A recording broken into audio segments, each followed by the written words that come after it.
ক্রিকেটটা নিয়ে কোনো কাজই আসলে ঢাকার বাইরে হয় নাই।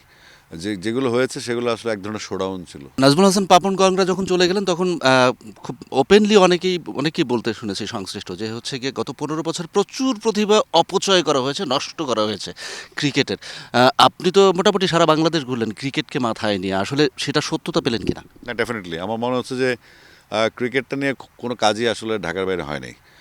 যেগুলো হয়েছে সেগুলো আসলে এক ধরনের শোডাউন ছিল। আমরা দেখাচ্ছি যে আমাদের টিম এই ভালো করছে, একটা ম্যাচ ভালো করলে আমরা উদ্বেলিত হয়ে যাচ্ছি, কিন্তু এই ম্যাচটা ভালো করার পরে আমাদের প্রত্যাশা বাড়বে। সেই প্রত্যাশার জন্য আমরা কী করছি? আমরা কিছুই করি নাই, সেটা আমরা করার চেষ্টা করছি এখন।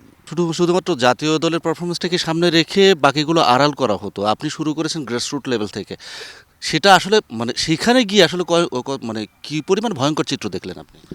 হ্যাঁ, খুবই বাজে অবস্থা। আমি খুবই হতাশ হয়ে গেছিলাম যে আমাদের যেখান থেকে আসলে প্লেয়াররা আসে, আপনি ছোট্ট একটা জেলা পঞ্চগড়ের উদাহরণ ধরেন, সেখানে তো শরীফুল আসছে, কৃষ্ণা আসছে, দুই ন্যাশনাল টিমের দুই সেটের প্লেয়ার। তো সেখানে কোনো ফ্যাসিলিটিসই নেই।